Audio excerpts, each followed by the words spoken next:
ماہ رمضان المبارک اپنی پوری آب و تاب کے ساتھ ہم پر سب پر سایہ فگن ہے۔ اللہ تعالیٰ اس دعا کے طفیل اس عشرہ اول کی ہر رحمت ہمارا مقدر فرمائے۔ رب اغفر وارحم وانت خیر الراحمین۔ یہ اعمال کا مہینہ ہوتا ہے، اور اعمال میں سب سے بنیادی چیز اخلاص ہے کہ ان اعمال کو ایوارڈ اور ریوارڈ کے اعتبار سے ویلیویبل بنایا جائے۔ تو بس پھر اسی تناظر میں آج ہم اس پہلو پر بات کریں گے کہ وہ اعمال کس طرح ویلیویبل ہوتے ہیں، اور وہ ہے اخلاص۔ اور وہی اخلاص ہماری نفس کا تزکیہ، پیوریفیکیشن کا کام دیتا ہے، ہماری مال کی پراسپیرٹی کا کام دیتا ہے، اور اسی طرح ہمارے ایمان کی پروٹیکشن کرتا ہے۔ آج ہم اخلاص کو صرف ایک اخلاقی وصف کے طور پر نہیں لیں گے، بلکہ ایک بنیادی اصول کے طور پر اسے سمجھیں گے کہ یہ وہ اسپرچل روحانی فاؤنڈیشن اور بنیاد ہے، اور ایک ڈیوائن خداوندی معیار ہے کہ جس پر اعمال کو تولا اور پرکھا جاتا ہے۔ اخلاص کا جو ڈکشنری مین ہے وہ یہی ہے، یہ خالصہ روٹ ورڈ اس کے خا، لام اور صاد ہیں، جس کا معنی ہے کسی چیز کو ملاوٹ سے پاک کر دینا۔ وہ تعلق ہو، شے ہو، تو ہم اردو میں بھی اسے کہتے ہیں خالص ہو گئی۔ ہم میں سے ہر شخص کی یہ ڈیمانڈ ہوتی ہے، چاہت ہوتی ہے کہ ہمیں چیزیں خالص ملیں۔ ذرا ڈیمانڈ اور بڑھا لی جائے تو ہم میں سے ہر شخص یہ چاہتا ہے کوئی مخلص بندہ مل جائے۔ یہ ڈیمانڈ صرف مخلوق کی نہیں، رب اور اس کا رسول بھی یہی چاہتا ہے کہ اس کے ساتھ تعلق مخلص ہو جائے۔ اخلاص اللہ بھی یہی چاہتا ہے، مخلصین کی جماعت چاہتا ہے اللہ تعالیٰ۔ اصطلاح میں ٹرمنالوجی کے طور پر جب اسے دیکھا جائے تو ہر قول و فعل اور ارادہ جسے غیر اللہ کی آمیزش سے پاک کر کے فقط اللہ تعالیٰ کی رضا کے لیے متعین کر لیا جائے، وہ عمل خالص کہلاتا ہے۔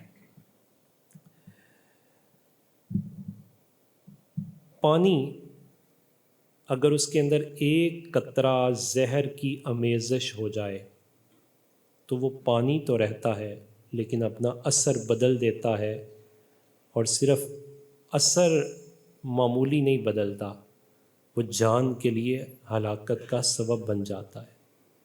اسی طرح اعمال جب ان کے اندر اخلاص ختم ہو جائے تو جو بھی دوسری چیز آئے گی وہ اس کی تاثیر کو بدل دے گی، اور ہو سکتا ہے کہ وہ عمل اس بنیاد پر بدلنے کی، ملاوٹ کی بنیاد پر ہلاکت کا ذریعہ اور سبب بن جائے۔ اور سب سے بڑا مسئلہ یہی ہے کہ بندہ عمل بھی کرے اور وہی عمل بندے کی ہلاکت کا ذریعہ بن جائے۔ لہٰذا یہ پہلو اس وجہ سے بہت ضروری تھا، میری اپنی ذات کے لیے بھی اور ہم سب کے لیے بھی، کہ اخلاص کے ساتھ ہی نیکی نیکی بنتی ہے۔ اللہ سبحانہ و تعالیٰ کی بارگاہ میں وہی نیکی جمع ہوتی ہے جو اخلاص کے ساتھ کی جائے، جس نیکی کے پس منظر میں اللہ کی رضا ہو۔ جو نیکی اللہ تعالیٰ کی رضا کے لیے نہ ہو، وہ خواہ کتنی ہی بڑی کیوں نہ ہو جائے، سماجی خدمت میں ہو، فلاحی خدمت میں ہو، اس میں کتنی ہی کوشش اعصاب شکن کام ہو، عبادت ہی کیوں نہ ہو، تھکاوٹ کتنی کیوں نہ ہو جائے، اگر اللہ کی رضا کے لیے نہیں تو سوائے وہ فزیکل مومنٹ کے کچھ بھی نہیں کہلائے گے۔ کیونکہ اللہ تعالیٰ کی بارگاہ میں اعمال کی کثرت مشقت سے زیادہ اہمیت کس چیز کی ہے؟ اچھے اعمال کی، حسن کی، اخلاص کی۔ اسی وجہ سے سورہ ملک کو اپنی زندگی میں عادت کے طور پر شامل کرنے کی ترغیب دلائی گئی۔ بسم اللہ الرحمن الرحیم۔ تبارک الذی بیدہ الملک وہو علی کل شیء قدیر الذی خلق الموت والحیاۃ لیبلوکم ایکم احسن عملا۔ اللہ تعالیٰ اپنا تعارف کروا رہے ہیں، وہ ذات وہ ہے جس نے موت و حیات کو پیدا کیا، اور اس کے مقاصدوں میں سے ایک مقصد یہ ہے لیبلوکم ایکم احسن عملا، اکثر نہیں احسن، تم میں سے بہترین، اچھے، اخلاص والے، ملاوٹ سے پاک عمل کون کر کے آتا ہے۔ اس کی ڈیمانڈ یہی ہے۔ حضرت امام حسن بصری علیہ رحمہ فرماتے ہیں کہ جو احسن عمل ہے اس سے مراد بالکل یہی ہے کہ وہ عمل خالصتاً اللہ تعالیٰ کی رضا کے لیے ہو۔ اخلاص کے بارے میں حضرت فقی ابو اللیث سمرقندی علیہ رحمہ کچھ کلام فرماتے ہیں کہ یہ جو اخلاص ہے اس کا تعلق سبجیکٹیو میٹر کے طور پر 3 دائروں کے ساتھ ہوتا ہے۔ ان میں سے ایک انٹینشن ہے، نیت ہے، دوسرا اس کا ارادہ ہے، جو اس کا انر گول ہے، اندر سے وہ کیا چاہتا ہے، اور تیسرا اس کے جو الٹیمیٹلی اس کا مقصد ہے وہ ہے۔ تو جب بھی کوئی عمل کیا جائے تو فرماتے ہیں کہ اگر اس میں اخلاص چاہتے ہو تو نیت پر بھی فوکس کرنا پڑے گا، ارادے پر بھی کرنا پڑے گا، اور مقصد پر بھی کرنا پڑے گا۔ نیت بھی ستھری، ارادہ بھی ستھرا، اور مقصد بھی ستھرا اور صاف ہونا چاہیے۔ گویا کہ نیت کی بات ہو، ارادے کی بات ہو، یا اندر جو مقصد ہم نے الٹیمیٹ گول جو سیٹ کیا تھا، وہ سارے کا سارا اس کا تعلق باطن کے ساتھ ہے۔ ظاہر اس کی کوئی فزیکل موومنٹ ہمیں ابھی نظر نہیں آ رہی، اور یہی درس ہمارے آقا مولا صلی اللہ علیہ وسلم نے اپنے اس فرمان میں دیا۔ جان دو عالم صلی اللہ علیہ وسلم فرماتے ان اللہ لا ينظر الى صورکم، اللہ تمہاری صورتیں نہیں دیکھتا، ولا اموالکم، نہ تمہارے مالوں کی طرف کوئی توجہ فرماتا ہے، ولکن ينظر الى قلوبکم واعمالکم، لیکن اللہ تعالیٰ تمہارے دل، اور وہ دل جب مجسم شکل میں کوئی عمل کرتے ہیں تو وہ انہیں ملاحظہ فرماتا ہے، کہ وہاں دل کی کیفیت دیکھی جاتی ہے، باطن کے ساتھ اس کا سارا تعلق ہے۔ فقی ابو اللیث سمرقندی اگلی بات کیا کرتے ہیں بطور تمثیل، فرماتے ہیں احرص ان یکون الناس عندک کالبہائم والصبیان فلا تفرق فی عبادتک بین وجودہم وعدمہم۔ فرمایا ایک شخص ہے، وہ چرواہا ہے، اور بکریاں لے کر پہاڑی پر چڑھ گیا، اچانک اذان ہوئی، اس نے وضو کیا، اور وضو کرنے کے بعد نماز کے لیے کھڑا ہو گیا۔ تو فرمایا جب وہ نماز کے لیے کھڑا ہوگا اللہ کی بندگی کے لیے، کیا اس کے دل میں یہ خیال آئے گا، یا جب اس وضو کر رہا تھا یہ نیت تھی، یا اس کا یہ مقصد تھا کہ میری بکریاں مجھے دیکھیں، میری بکریاں خوش ہو جائیں؟ کہا اس کے لیے ان کا دیکھنا نہ دیکھنا ایک برابر۔ فرمایا اخلاص بھی یہی ہے کہ جب بندہ اللہ کی بندگی کے لیے آئے تو بندوں کا دیکھنا اور نہ دیکھنا ایک جیسا ہو جائے، تب اس کو وہ سنسیئر ہے اپنے معاملے کے اندر۔ یہ پیورٹی ہے، یہ پیورٹی ہے جو اس کے مال میں بھی، اس کی جان میں بھی، حتیٰ کہ اس کے ایمان کو بھی پروٹیکشن دیتی ہے۔ اس تناظر میں حضرت عبداللہ بن مبارک نے ایک بڑی منفرد بات کی۔ آپ فرماتے یہ جو عمل ہوتا ہے نا، اس کا چھوٹا اور بڑا ہونا، اس کا تعلق بھی اخلاص کے ساتھ ہی ہوتا ہے۔ فرماتے ایک بندہ ہے، وہ بہت بڑا عمل کرتا ہے، لیکن اس کا الٹیمیٹ گول یہ ہوتا ہے کہ لوگ خوش ہو جائیں، دنیا کے لیے کرتا ہے۔ تو کہا ساری مخلوق بھی مل جائے تو مخلوق تو چھوٹی ہے، وہ یہ چاہتا ہے دنیا میری تعریف کرے، تو دنیا سے تعریف چاہے گا، جتنا بڑا عمل کیوں نہ کر لے، تعریف کرنے والے تو چھوٹے ہیں، عمل چھوٹا رہے گا۔ لیکن اگر وہ عمل مختصر کرتا ہے، لیکن دنیا کے لیے نہیں، بادشاہ رب کے لیے کرتا ہے، تعریف اس سے چاہتا ہے، تو فرمایا اب عمل چھوٹا ہے، لیکن جس کی طرف سے تعریف آ رہی ہے نا، اس نے اس کے عمل کو بڑا کر دیا ہے۔ قرآن مجید فرقان حمید نے پھر اس عمل کی تصویر کیا کھینچی. بسم اللہ الرحمن الرحیم وعباد الرحمن الذین یمشون علی الارض ہونا واذا خاطبهم الجاہلون قالوا سلاما والذین یبیتون لربهم سجدا وقیاما. ہر لحظہ ہے مومن کی نئی شان، نئی آن، گفتار میں، کردار میں اللہ کی برہان. یہ راز کسی کو معلوم نہیں کہ مومن قاری نظر آتا ہے، حقیقت میں ہے قرآن. پھر وہ یہ مجسم، اس کی کیفیت، یعنی اللہ تعالیٰ پھر اس کی تعریف کرتا ہے، عمل چھوٹا کیوں نہ ہو لیکن وہ عمل جب اللہ کی تعریف کے ساتھ ملتا ہے تو حقیقت میں یہی عمل بڑا ہوتا ہے. بظاہراً حجم میں بڑا عمل کرنے والا مخلوق کی تعریف چاہے تو مخلوق کتنی کر سکتی ہے، وہ عمل تو چھوٹا ہو جائے گا. پھر اسی پر حضرت ابن ابی ملیکہ، یہ بخاری کے شارح ہیں فتح الباری میں لکھتے ہیں علامہ کہ انہوں نے 30 صحابہ کرام کے زمانے کو پایا، ان کی صحبت کو اختیار کیا.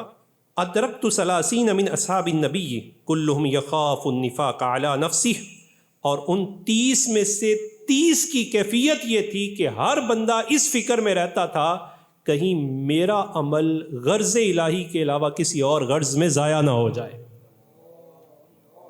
یہ صحابہ کون ہیں؟ جن کے اخلاص کی گواہی مصطفیٰ کریم خود ارشاد فرما رہے ہیں. اور اخلاص کا لیول کیا ہے؟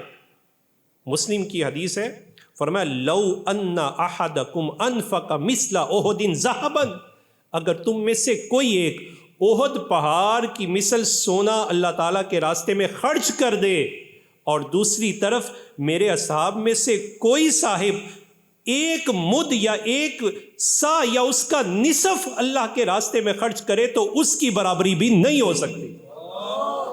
کیوں؟ اس وجہ سے کہ اخلاص تھا. ان کا اخلاص ہمارے اندر آ سکتا. یہاں یہ بات بھی ہم نے گزشتہ میں عرض کیا تھا، عقیدے کی بنیاد، وہ ایمان کی بنیاد عقیدے پر ہے. عقیدہ درخت کی وہ جڑ ہے، اگر یہ مضبوط اور مستحکم رہے تو پھر درخت باقی رہتا ہے، پھل پھول رہتا ہے، برانچز، فروٹ، سب کچھ اس کا آتا ہے. لیکن اگر عقیدہ خراب ہو جائے تو پھر باقی کچھ بھی بچتا نہیں، اسے کاٹ بھی دیا جاتا ہے، یہاں تک کہ اسے جہنم کا ایندھن بھی بنا دیا جاتا ہے، آگ کا ایندھن بنا دیا جاتا ہے. تو عقیدہ یہاں دیکھیں مصطفیٰ کریم اپنے اصحاب کا جو سٹینڈر ہے اسے قائم فرما رہے ہیں. فرمایا میرے صحابی کا ایک عمل تم اس کے برابر ہو سکتے، برابری کا دعویٰ نہیں کر سکتے. تو ذرا اس سوچ سے بچیے جو مصطفیٰ کریم کی برابری کا دعویٰ لے کے آ جائے. کہاں جانے دو عالم پر ایک عمل حضور کی صحبت میں رہ کے کرنے والا. اور پھر یہ معاملہ معمولی نہیں، یہ جو صحابہ کے عمل ہے، ان کے جو اجر ہے وہ ان کی عبادتوں پر نہیں ہے. اس وجہ سے کہ رب تعالیٰ نے اپنی عبادتوں کا وہ اجر نہیں رکھا جو محمد عربی کی زیارت کا رکھا ہوا ہے. انہیں یہ مقام تو چہرہ مصطفیٰ کو تکنے کے بعد ملا ہے. مصطفیٰ کریم علیہ الصلوۃ والسلام کی ایک لحظہ ایمان کی حالت میں جو انہوں نے زیارت کر لی، سارے غیر صحابی بھی کھڑے ہو جائیں تو ان کا مقابلہ نہیں کر سکتے. پھر ایک اور پہلو بھی ذکر کیا کہ یہ ہستیاں مقابلوں کے لیے نہیں ہیں، ان کو ماڈل بنانا ہے. اپنی زندگی کے جو ڈائریکشنز ہیں ان کو درست کرنا ہے، انہیں فالو کرنا ہے. ان جیسی سنسیئرٹی لے کے آؤ، ان جیسی کمٹمنٹ لے کے آؤ، ان جیسی توجہ لے کے آؤ. تمہاری انر پیوریفیکیشن تبھی ہوگی جب اپنے اعمال کو ان کے اعمال کے سانچے میں ڈال کے لے کے آؤ گے. اسی تناظر میں اگر بات تھوڑا سا آگے بڑھائیں تو قرآن مجید فرقان حمید کے اس کس واقعہ کی طرف بھی چلتے ہیں جسے واقعہ آدم و ابلیس کہا جاتا ہے. اور آپ سب اس بات کو جانتے ہیں کہ یہ جو واقعہ آدم و ابلیس ہے یہ قرآن مجید فرقان حمید میں بار بار دہرایا جا رہا ہے. سوال یہ ہے کہ کیا یہ ریپیٹیشن ہے؟ جواب اس کا یہ ہے کہ ہر چیز ریپیٹیشن نہیں ہوتی. بسا اوقات کچھ چیزیں ری فارمنگ میں آ جاتی ہیں، ری فارمیٹ ہوتا ہے اس کا. ریپیٹیشن میں چیز اسی طرح رہتی ہے. لیکن اگر اسے ری فریم کر دیا جائے، ری فارمیٹ کر دیا جائے تو پھر اس کی کیفیت بدل جاتی ہے. بس ری فریم میں تصویر ایک ہے، لیکن اگر بیک گراؤنڈ بدل دیا جائے تو پھر اس کا زاویہ بھی بدل جاتا ہے، کشش بھی بدل جاتی ہے، کیفیات بھی بدل جاتی ہیں. تو یہ یہاں ریپیٹیشن نہیں ہے، اسے ری فریم کیا گیا. کیوں؟ اس وجہ سے کہ جو فاؤنڈیشن کیس اسٹڈی ہے اس کے طور پر اس واقعہ کو قرآن مجید فرقان حمید میں ذکر کیا گیا ہے. اب ذرا اخلاص کو بھی اس پہلو میں ذرا دیکھیے گا کہ انسانی نفسیات کی گہرائی، اس کی جو میٹا نیریٹو ہے، اور جو اس پہ جو ایررز آتے ہیں، جو بیریئرز آتے ہیں، اور پھر ایک مومن کی جو ایڈنٹی ہے وہ کس طرح برقرار رہتی ہے، اس کے لیے یہ واقعہ بنیادی طور پر ایک فاؤنڈیشن کی حیثیت رکھتا ہے. قرآن مجید فرقان حمید کی اس مقام پر چلتے ہیں کہ جہاں ابلیس انکار کرنے کے بعد راندہ درگاہ ہو چکا، تو اس کے بعد اللہ تعالیٰ کی بارگاہ میں اس نے ایک بات کی. سورہ اعراف ہے، اللہ تعالیٰ کی بارگاہ میں وہ کیا عرض کرتا ہے؟ کہتا ہے انظرنی الی یوم یبعثون، میرے گلے میں لعنتوں کا طوق تو پڑ گیا ہے، اب میری ایک ڈیمانڈ ہے تجھ سے. ذرا ایگو ٹون دیکھیے، ایگو ٹون آلریڈی اس کی موجود ہے. انا خیر منہ، وہ جو تکبرانہ ایک انداز تھا، اعمال اس کے پاس کم نہیں تھے. کیا تھا کم؟ اعمال کے اندر اخلاص نہیں تھا، ہو کی ضرب نہیں لگی ہوئی تھی اس پر. اعمال تو بہت تھے، تو جب ضرب نہ لگے تو تکبر آتا ہے، اخلاص نکل جائے تو آنا کا رنگ چڑھتا ہے، میں آ جاتی ہے اس پر. جب اسی ٹون میں وہ آگے بات کرتا ہے اللہ تعالیٰ کی بارگاہ میں، کہتا ہے انظرنی الی یوم یبعثون، مجھے قیامت کے دن تک مہلت دے دے. اب اس نے بات کی، رب تعالیٰ نے فَإِنَّكَ مِنَ الْمُنظَرِينَ، جا تجھے مہلت دے دی. اب وہ کیا کہتا ہے؟ قَالَ فَبِمَا أَغْوَيْتَنِي لَأَقْعُدَنَّ لَهُمْ صِرَاطَكَ الْمُسْتَقِيمَ. اس نے کہا مہلت تو مل گئی، اب میری اگلی اسٹریٹجی مجھ سے سن لیجئے کہ میری اگلی اسٹریٹجی کیا ہے، مجھ سے وہ سماعت کیجئے. رب تعالیٰ نے اس کی بات کو سنا. اب وہ اپنی اسٹریٹجی کو بیان کرتا ہے اور کہتا ہے کہ میں تیرے بندوں کے راستے میں بیٹھ جاؤں گا. فبما اغویتنی، اس وجہ سے کہ تو نے مجھے گمراہ کیا ہے. یہاں شرعی مسئلہ سمجھ لیجئے، خیر کا خالق بھی اللہ اور شر کا خالق بھی اللہ تعالیٰ. لیکن جب اللہ تعالیٰ کی طرف نسبت کی جائے گی تو خیر کی جائے گی، شر کی نہیں کی جائے گی، شر کی نہیں کی جائے گی. جناب ابراہیم علیہ الصلوۃ والسلام، آپ کا وہ واقعہ ہمارے لیے مثال ہے. ہم اکثر آیات پڑھتے ہیں وَإِذَا مَرِضْتُ فَهُوَ يَشْفِينِ، بیمار بھی کون کرتا ہے، شفا بھی کون دیتا ہے. حالانکہ بندہ کہہ سکتا ہے گولی تو میں نے کھائی ہے، تجویز تو ڈاکٹر نے دی ہے، لیکن وہ یہ نہیں کہتا.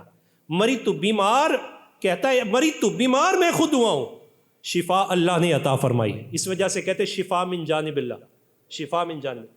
انسانی کیفیت کو بھی رب تعالیٰ نے بیان کر دیا کہ انسان کیا کرتا ہے.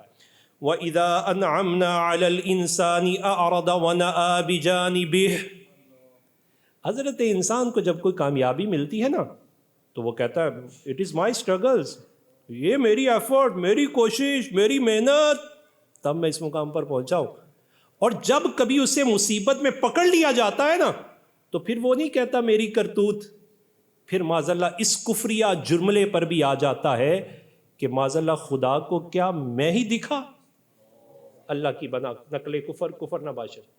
وہ یہ جملے بھی بولنا شروع کر دیتا ہے کہ میرے لیے مصیبتیں ہی رہ گئی ہیں. کیوں؟ حالانکہ چاہیے تو یہ تھا کہ جو برائی پہنچی وہ تو اس کی اپنی وجہ سے ہے. قرآن نے اس فلسفے کو واضح کر دیا، وَمَا أَصَابَكُم مِّن مُّصِيبَةٍ فَبِمَا كَسَبَتْ أَيْدِيكُمْ، جو کچھ بھی تمہیں برائی پہنچتی ہے تمہارے برے اعمال کا نتیجہ ہے. ظہر الفساد فی البر والبحر، زمین اور خشکی اور تری کے اندر یہ فساد ظاہر ہو گیا. کس وجہ سے؟ بندوں کی بدعمالیوں کی وجہ سے. تو یہ اصول شرعی پیش نظر رہے کہ خیر بھی خالق اللہ، شر بھی خالق اللہ تعالیٰ، لیکن ہر خیر کی نسبت اس کی طرف کریں گے، شر کی نسبت تاکہ بندہ معافی مانگ سکے، تاکہ منسوب کر کے اللہ تعالیٰ کی بارگاہ میں سرنڈر کرنا اس کے لیے آسان ہو۔ یہ شیطانی طریقہ ہے۔ وہ کہنے لگا ٹون تو اپنی تھی، رب تعالیٰ نے فرمایا تھا اسے سجدہ کر، اور اس نے سجدہ، کرتوت تو اپنا تھا کہ اس پر لعنت کے توق پڑے، لیکن وہ کیا کہتا ہے، بما اغویتنی، تو نے مجھے گمراہ کیا۔ ٹون دیکھیں کیا ہے، اغویتنی صیغہ واحد مذکر کا ہے، خطاب بارگاہ الہی میں، اتنی جرت۔ انسان جب اس مزاج پہ آ جاتا ہے تو یہ شیطانی مزاج ہے، یہ ابلیسی طریقہ ہے کہ وہ اللہ سبحانہ تعالیٰ کی جو ناموس ہے اس کا بھی خیال نہیں کرتا، کہتا تو نے مجھے گمراہ کیا ہے تو اب میں کروں گا کیا، لَأَقْعُدَنَّ لَهُمْ صِرَاطَكَ الْمُسْتَقِيمِ، میں تیرے سیدھے راستے پر ان کے لیے بیٹھ جاؤں گا۔ شیطان مستقبل کی بات کر رہا ہے، دور کی بات کر رہا ہے کہ وہ جو آئیں گے ان کے راستے پر میں بیٹھوں گا۔ اگلی بات، ثُمَّ لَآتِيَنَّهُمْ مِن بَيْنِ أَيْدِيهِمْ وَمِنْ خَلْفِهِمْ وَعَنْ أَيْمَانِهِمْ وَعَنْ شَمَائِلِهِمْ، پھر میں ان پر آگے سے بھی آؤں گا، پیچھے سے بھی آؤں گا، دائیں سے بھی آؤں گا، بائیں سے بھی آؤں گا۔ آگے نتیجہ بھی بیان کر دیا، اس کی جو سکس سینس ہے یا اس کی جو اپنی اپروچ ہے وہ دیکھیے کیا ہے، نتیجہ خود بیان کرتا ہے، کہتا لا تجد اکثرهم شاکرین، اے پروردگار تو ان میں سے اکثر کو شکر والا نہیں پائے گا۔ شیطان کو اپنے علم پر اور اپنی دور اندیشی پر اتنا بھروسہ اور اتنا اعتماد ہے کہ پورے وثوق کے ساتھ جو ہے وہ اپنے اس پوری کیفیت کو ذکر کر رہا ہے کہ ہوگا کیا۔ اب ذرا اس واقعہ کے اندر جس پہلو کی طرف ہم جانا چاہتے ہیں، یہ محض لفظ نہیں ہے، یہ شیطان کی اسٹریٹجی ہے، جو انسرکلیمنٹ ہے، اس کا ایک دائرہ ہے، اور اس دائرے کی وسعت دیکھیے وہ کیا ہے، کہ وہ کہتا ہے کہ میں صراط مستقیم پر بیٹھوں گا۔ کلیئر میسج دے دیا، میں دین پر لوگوں کو نہیں آنے دوں گا، دنیا میں جہاں بھی جانا چاہے جانے دوں گا۔ صراطک المستقیم، دین کے راستے پر بیٹھوں گا۔ اس کا مطلب ہے شیطان دین کے راستے پر بیٹھا ہوا ہے، وہ میرے لیے بھی اور آپ کے لیے بھی۔ دین کا کوئی کام آپ کر لیجئے، سب سے پہلے کس چیز کو چھینے گا؟ وہ یہ کوشش کرے گا کہ اس کا دین کا کام ملاوٹ ہو جائے۔ مجھے آ کے کہے گا تجھ جیسا کوئی نہیں، شہرت تیری ہونی چاہیے، تجھے جاننے والے بہت ہونے چاہیے، تیری بات ایسی ہونی چاہیے۔ آپ کو آ کے کہے گا وہ بھی دیکھ لے، وہ بھی دیکھ لے، مال بھی دینا ہے تو دکھا کے دو، اگر نماز بھی پڑھنی ہے تو 10 بندوں کو بتا کے پڑھو، اور پھر اگر کوئی ایسا عمل بھی کیا ہے جو پوشیدگی میں کیا ہے، اس وقت تک رانجھا راضی نہیں ہونے دیتا جب تک 10 بندوں کو بتا نہیں دیتا۔ دین کے راستے پر آ کے بیٹھ جائے گا، وہ اس نے کلیئر کہہ دیا، دنیا کے راستے پر نہیں، دین کے راستے پر آ کے بیٹھوں گا، چلنے نہیں دوں گا۔ کوئی چلنے کے لیے آئے گا تو اسے پریشان کروں گا، یہاں آئے گا تو کیا بنے گا تیرا، اور پھر راستہ بھی خطرناک اور سخت کر دوں گا ان کے لیے۔ کلیئر یہ بات، یہ پہلا میسج آج کا، کہ دین کے راستے پر عبادت ہے، بندگی ہے، روزہ ہے، نماز ہے، حج ہے، زکوٰۃ ہے، دین کے پورے راستے پر شیطان موجود ہے۔ جس چیز کو چھیننا چاہتا ہے وہ میرا اور آپ کا اخلاص ہے۔ مال کا تزکیہ تبھی ہوگا، جان کا تزکیہ تبھی ہوگا، ایمان کا تحفظ تبھی ہوگا جب ہم ساری غرضوں سے بچا کر جو حکم قرآن نے دیا، وَمَا أُمِرُوا إِلَّا لِيَعْبُدُوا اللَّهَ مُخْلِصِينَ لَهُ الدِّينَ، یہاں تک اسے لے کے آئیں گے۔ پھر اس کی اسٹریٹجی، نیکسٹ پلاننگ کیا، دیکھیے کیا ہے۔ وہ کہتا ہے ایمبیشن مینیپولیشن، دیکھیے اس کی کیا ہے۔ کہتا ہے میں ان کے آگے سے آؤں گا۔ یہ آگے کیا ہے؟ سائنٹیفک پوائنٹ آف ویو سے دیکھیے تو آگے کا ایک مطلب اور معنی یہ بنتا ہے، وہ یہ کہتا ہے کہ میں انہیں مستقبل کی فکر لگا دوں گا۔ اوئے تم دین پہ چلے تو کیا بنے گا، اولاد کو لاؤ گے تو روٹی کہاں سے کھائے گی، وہ دینداروں کی تو عزت ہی نہیں ہے. لوگ راستے میں نکلتے ہوئے کہتے ہیں مولوی ہوٹنگ کرتے ہیں, تیری تو عزت نہیں رہے گی. سنت رسول تو نے رکھ لی, تجھے ایئرپورٹ سے گزرنے کون دے گا؟ اور آج کل تو اسلامو فوبیا ہے, تو اس کا شکار ہو جائے گا. مستقبل, دنیا مستقبل کا خطرہ دے گا, مستقبل کے بارے میں ہمیں کنفیوژن کا شکار کر دے گا. یہ سامنے سے آنا یہ ہے, یہ اس کی ایمبیشن مینیپولیشن ہے. آج شیطان اپنے اس حربے میں کتنا کامیاب ہے, اور مستقبل میں اتنا کامیاب ہوا کہ ہم نے مستقبل میں سے آخرت کو اور قبر کو نکال ہی دیا ہے. مستقبل یہ تھوڑی سی 60 سالہ زندگی کو رکھ لیا. وہ جو آگے قبر بھی تو میرا مستقبل ہے, حشر بھی میرا مستقبل ہے, اور قیامت کا دن بھی میرا مستقبل ہے.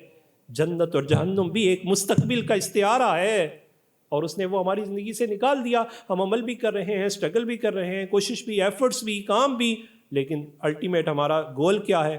دنیا کی 60 سالہ زندگی. اس میں شہرت, چرچے, میں یہ چاہتا ہوں مجھے لوگ جانیں, یہ چاہتے ہیں ٹرینڈنگ, برانڈنگ. او ہو, کہاں لے گیا ہمیں مستقبل کے بارے میں؟ کہتا یہ بھی بنا لو, جو کچھ آتا ہے چھین لو. 60 سالہ زندگی تیری کمفرٹ زون میں ہونی چاہیے. کسی کا تباہ ہوتا ہے تو تباہ ہو جائے.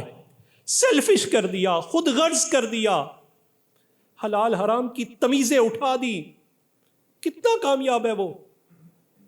روزہ رمضان اس کو باندھ کر ہمیں بچانے آ گیا ہے, اسے باندھ دیا گیا. بچنے کا سیزن ہے, اسی وجہ سے روزے کو معمولی مت سمجھیے. پروردگار عالم اس کا کتنا انعام ہے, شیطان کو باندھ دیا. روزے کے انعام کی باری آئی, جانے دو عالم صلی اللہ علیہ وسلم فرماتے ہیں فرشتوں سے بھی پوشیدہ کر لیا. پوچھا گیا, بتایا نہیں. کہا الصوم لی وانا اجزی بی او اجزا بی, روزہ بندے نے میرے لیے رکھا ہے, جزا بھی میں ہی عطا فرماؤں. اللہ اکبر, کیسا انعام ہے. کیا وہ دے گا بندہ جانے یا اس کا رب جانے. فرشتوں سے بھی. کیوں؟ اس وجہ سے کہ یہ بندہ اب ایسا ہو گیا ہے, عالم تنہائی میں ہو, اپنی پسندیدہ اور مرغوب چیز بھی سامنے آ جائے. اس نے اپنے بچے کی تربیت ایسی کر دی ہے کہ وہ مرغوب چیز کی طرف ہاتھ اٹھائے, غلطی سے اس کے منہ میں چلا جائے تو اسے اگل دیتا ہے. اسے پوچھا جائے کیوں اگلا, کہتا ہے کوئی دیکھے یا نہ دیکھے, جس کے لیے رکھا وہ دیکھ رہا ہے. پاک کر رہا ہے, اسے پیور کر رہا ہے. سنسیئرٹی دیکھے اس بچے کی کیا ہے. یہ اخلاص, یہ روزہ ہمیں یہ پہلو اپنے مستقبل کے بارے میں اپنی ڈائریکشنوں کو درست کرنے کا درس دینے کے لیے آیا. پھر شیطان اگلا کام کیا کرتا ہے کہ جو اس نے کہا کہ میں ان کے آگے سے آؤں گا, یعنی مستقبل کی فکر دوں گا. دوسری اس کی ٹراما مینیپولیشن دیکھیے وہ کیا ہے. وہ کہتا ہے میں پیچھے سے بھی آؤں گا. اب پیچھے کا کیا مطلب؟ سائنٹیفک پوائنٹ آف ویو سے اسے دیکھیں تو یہ مطلب یہ ہے کہ وہ پیچھے کا مطلب کہنا چاہ رہا ہے کہ جس طرح مستقبل کا خوف ہے, ماضی کا ڈر بھی دلاؤں گا. تیرے جیسا گناہ گاری کوئی نہیں, تم نے جو نافرمانیاں کی ہیں تینوں معافی نہیں ملنی.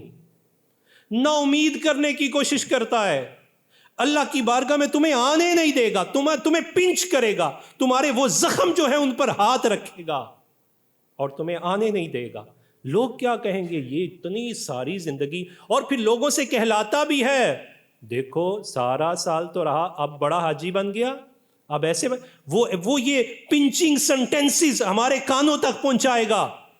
ایک تو ماہ رمضان میں اس بات سے بچنا ہے, کسی کی عبادت کو دیکھ کر اپنی عبادت پر تکبر نہیں کرنا اور اس کی تحقیر نہیں کرنی. پھر دوسرا پہلو کہ اپنے ان زخموں پر جب وہ پنچ کر رہا ہے تو ڈرنا نہیں. قرآن نے اس کا علاج بتا دیا. بسم اللہ الرحمن الرحیم, لا تقنطوا من رحمت اللہ. یہاں پوائنٹ آف نو ریٹرن ہے ہی نہیں ہے.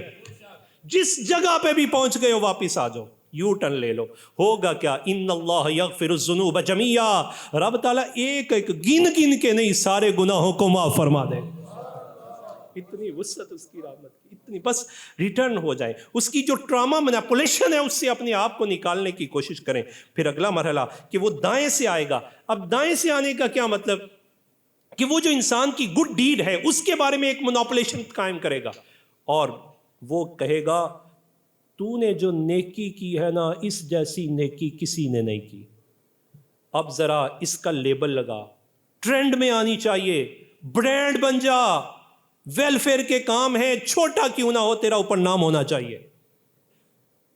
وہ دائیں طرف سے نیکی ہوتی ہے. وہ نیکی کے بارے میں غرور میں مبتلا کرے گا مجھے دینی میں، آپ کو دنیاوی میں، کسی نہ کسی اعتبار سے، تاکہ میں اس کا اخلاص، پیورٹی، سنسیئرٹی اس کو میں کیپچر کر لوں، کھینچ لوں، کہیں اس سے نکال لوں.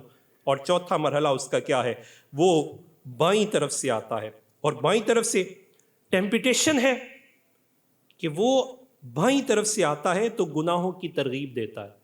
کہتا ہے ابھی تو بڑی زندگی پڑی ہوئی ہے، ابھی تو زندگی کا مزہ ہی نہیں چکھا. او ہو، جوانی میں داڑھی شریف رکھ لے گا، نمازی ہو جائے گا، گھر سے آوازیں آ جائیں گی مسیتر ہو گیا ہے. ابھی کر تو صحیح، موج مستی سارا کچھ. قرآن نے اس پر بھی بیریئر لگایا، کہا کل نفس ذائقۃ الموت، کوئی پتہ نہیں کب اس نے آنا ہے، اور جب آنا ہے نہ ایک لمحہ آگے نہ پیچھے. کل من علیہا فان ویبقی وجہ ربک ذو الجلال والاکرام. نہ اس وجہ سے سلپ ہونا، نہ اس وجہ سے. اور اگر ہم اسے دیکھیں تو یہ 360 ڈگری کی سائیکالوجیکل وارفیئر ہے جو شیطان کے ساتھ چل رہی ہے. اور اس میں سورہ صاد میں ہم بات کو ختم کرتے ہیں. سورہ صاد میں اس نے اس چیلنج کو جب اپنی شکل دے دی نا تو کتنے پراؤڈی لہجے میں وہ کہتا ہے فَبِعِزَّتِكَ لَأُغْوِيَنَّهُمْ أَجْمَعِينَ، تیری عزت کی قسم میں سب کو گمراہ کر دوں گا. اتنا سخت میرا جال ہوگا، سب کو گمراہ کر دوں گا. اِلَّا عِبَادَكَ مِنْهُمُ الْمُخْلَصِينَ، ہاں جو تیرے مخلص بندے ہیں نا ان پر میرے وار نہیں چلے. تو شیطانی نظام کے خلاف جو اپنا امیونٹی سسٹم مضبوط کرنے کے لیے ہمیں چاہیے، اسی کو اخلاص کہتے ہیں. ابلیس کا ہدف اٹینشن اکانومی ہے، وہ ہماری نیت کو ہائی جیک کرتا ہے، وہ عمل کو نہیں ہماری موٹیویشن کو آ کے خراب کرتا ہے. اخلاص کیا ہے؟ وہ انٹینشن وال ہے جو ہمیں ان ساری چیزوں سے آ کے محفوظ کرتی ہے. اور اسی کا درس ہمیں روزہ دیتا ہے. الصوم لی وانا اجزی بی، روزہ بھی اللہ کے لیے، جزا بھی اللہ عطا فرمائے گا.